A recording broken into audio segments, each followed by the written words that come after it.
Bem, meus queridos irmãos, a paz de Deus, no precioso nome do Senhor Jesus, hein?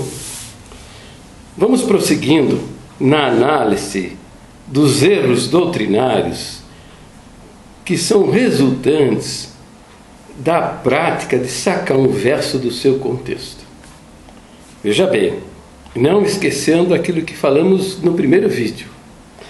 Você, para entender o que o Espírito Santo está querendo dizer em determinado verso, você precisa examinar os versos que vêm antes e os versos que se seguem depois. Você tem que examinar o verso à luz do contexto. Por que fazer isso? Para você saber exatamente qual a intenção do Espírito Santo ao inspirar o autor do verso bíblico escrever aquilo que ele escreveu. Se você não examinar o contexto, você não vai entender qual a intenção do Espírito Santo. E você vai terminar deturpando a palavra de Deus, torcendo a palavra de Deus e fazendo da própria palavra de Deus um falso argumento para estabelecer doutrinas que não tem nada a ver com a revelação de Deus, com a vontade de Deus. Então veja, há um verso aí, que há uma frase só, hein? Nem é um verso, é uma frase só, que é muito usada pelos falsos profetas para dar sustentação às suas pregações, para contestar argumentos verdadeiros das Escrituras Sagradas. Entendeu? Que frase é essa? É aquela frase que você deve conhecer muito bem, que diz assim, que a letra mata, mas o Espírito vivifica. Que a letra é morta, entendeu? E que o Espírito é que dá vida. Isso é uma deturpação da palavra de Deus. Vamos ver então por quê. Então veja, eu estou aqui com a Bíblia na minha mão, ok? E vou fazer a leitura. O contexto todo começa no verso 4 e termina no verso 14. Diz assim, mas eu não vou ler tudo não, só vou ler o principal, né? E é por Cristo que temos tal confiança em Deus.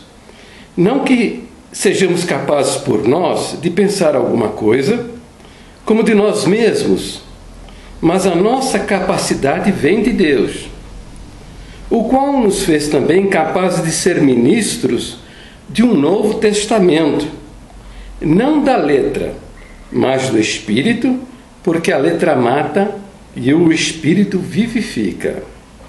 E se o ministério da morte, gravado com letras de pedras, veio em glória, de tal maneira que os filhos de Israel não podiam fitar os olhos na face de Moisés, por causa da glória do seu rosto, a qual era transitória, como não será de maior glória o ministério do Espírito? Porque se o ministério da condenação foi glorioso, muito mais excederá em glória o ministério da justiça. Porque também o que foi glorificado nesta parte, não foi glorificado por causa desta excelente glória. Porque se o que era transitório foi para a glória, muito mais é em glória o que permanece. Tendo, pois, tal esperança, usemos de muita ousadia no falar. Então veja, ainda está mais 2, 3 versos que seguem mostrando, explicando, para nós entendermos. Examinando o contexto, você vai entender que Paulo, ao escrever estas coisas, inspirado pelo Espírito Santo, ele estava se referindo à lei de Moisés, que foi escrito em tábuas de pedras. Você deve ler lá no livro de Êxodo, já deve ter lido. Se não leu, procura, por favor, você entender a palavra de Deus. Tá? E você vai ver que Deus escreveu com o seu próprio dedo a lei, os 10 mandamentos, o decálogo ele escreveu numa pedra. Uma pedra que Moisés, depois, quando desceu do monte, viu o povo na destruição, na perdição, na folia, e ele atirou em cima do bezerro de ouro. E aquela pedra que fora gravada pelo dedo de Deus foi destruída nesse momento. E Moisés depois precisou esculpir novamente o decálogo nas pedras. Então veja,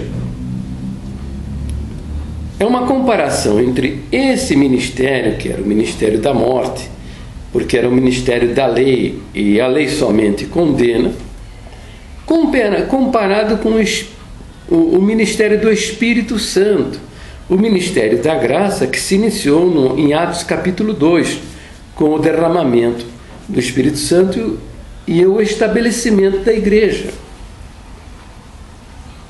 Então veja, o pessoal saca do contexto, não o verso, não o verso, gente, uma frase, e pá, em cima da tua cabeça. Daqui a pouco você fala uma verdade da palavra de Deus, ele, não, mas a letra é morta, o Espírito que vivifica, você está na letra morta, isso aí é sabedoria humana, isso aí é conhecimento, isso é teologia, isso é letra, isso não serve. Que é isso? E depois evoluiu esta coisa, tá? De 1950 para cá, o pessoal começou a pregar que a Bíblia é letra morta e que só tem vida na boca deles. Entendeu?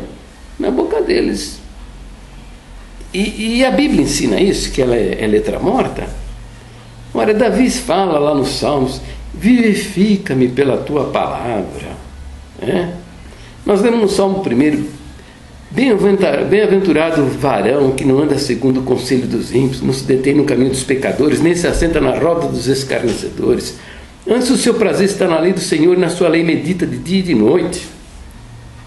Entende? Ele é como a árvore plantada junto a ribeiros d'água, cujas as folhas não secam, se renovam sempre.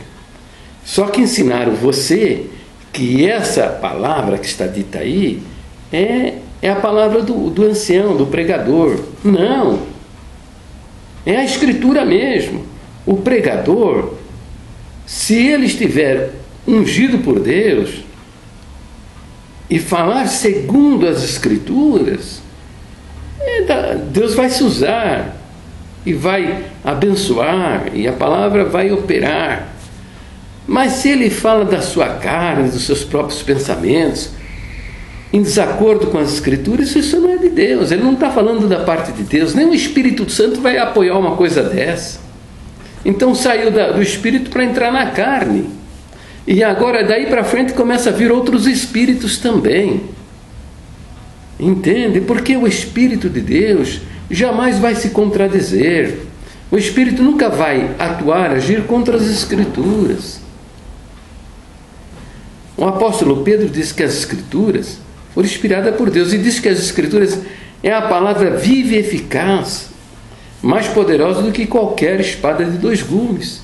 Viva e eficaz, isso é a Bíblia, é a palavra de Deus, as Escrituras. Entendeu?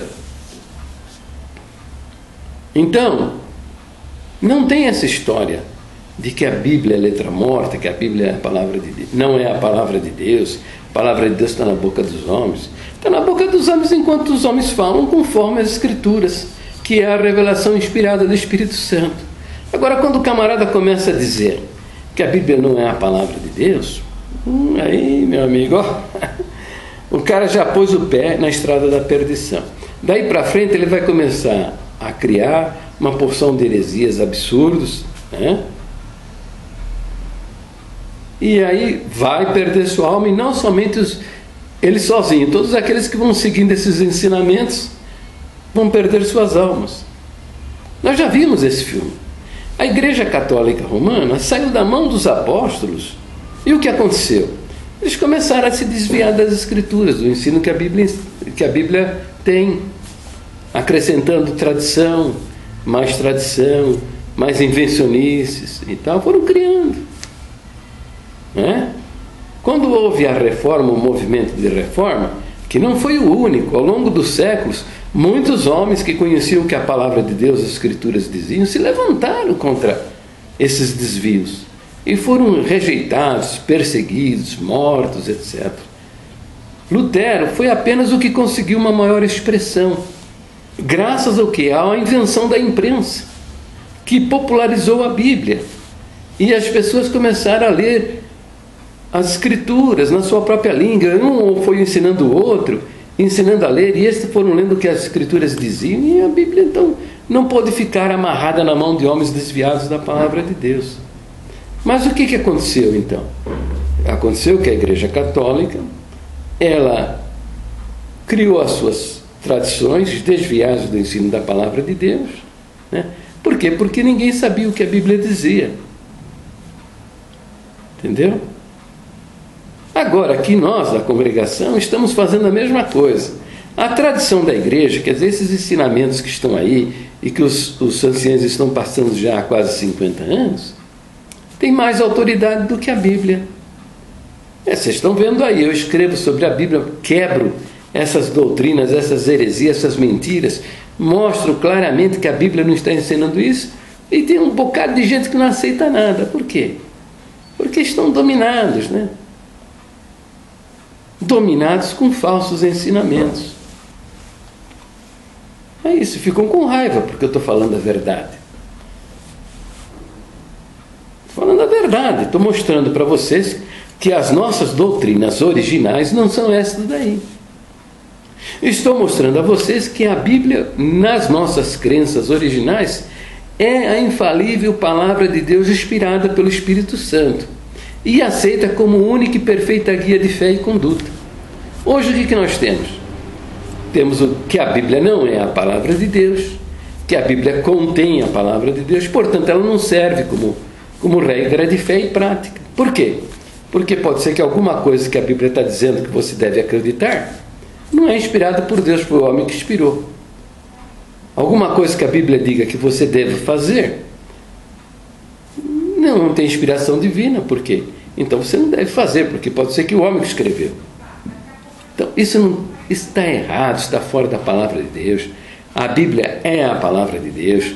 A Bíblia tem que voltar para o centro da atenção da igreja, tá? Os ministros precisam se dedicar primeiro a aprender o que a Bíblia diz, porque a grande maioria não sabe nada do que a Bíblia diz. Tem que voltar-se para as Escrituras, aprender o que ela diz, tá? E ensinar o povo o que a Bíblia diz. Sair fora dessas falsas doutrinas, desses falsos ensinamentos. Entendeu? Então, com todas as vezes que você usar essa frase, a Bíblia é letra morta, tá? Você está deturpando o ensino da palavra de Deus. Porque as Escrituras não são Bíblia, a letra morta. Olha, vocês gostam muito lá de falar do uso do véu, lá em 1 Coríntios 11, né? Não, porque o véu é mandamento. Tem doutor aí, doutor formado no uso do véu, PhD no uso do véu. Foram lá em Oxford, em outras universidades, né? Capaz de escrever livro, tudo errado, tudo bobagem, mas é capaz de escrever um livro de asneiras, só para defender o uso do véu. Bom, mas lá, presta atenção, lá está escrito também que Deus é o cabeça de Cristo e Cristo é o cabeça de todo homem. Entendeu? Lá diz também que Cristo é o cabeça da igreja. Tá? O que quer dizer isso?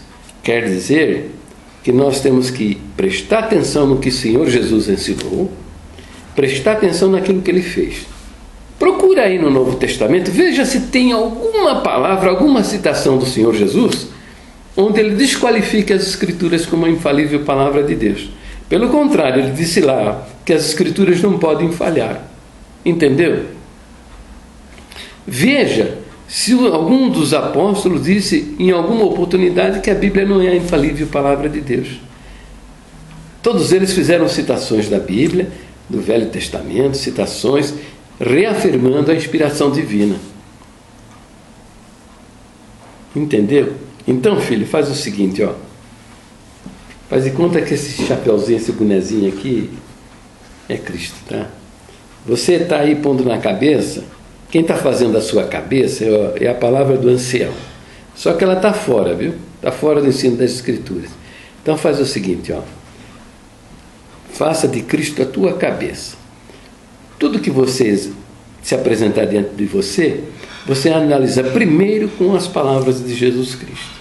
Primeiro você examina com os atos de Jesus Cristo. Depois você vê os apóstolos, tá?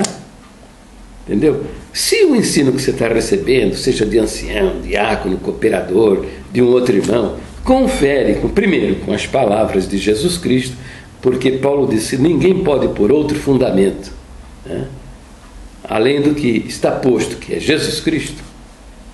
Entendeu? Se confere com o que ele ensinou, se confere com os exemplos dele, se é o ensinamento dos apóstolos, abraça, se não, joga no lixo, porque não serve para você, tá? E assim você vai crescer na fé e vai tomar posse da vida eterna, viu? Tá? Fica com Deus.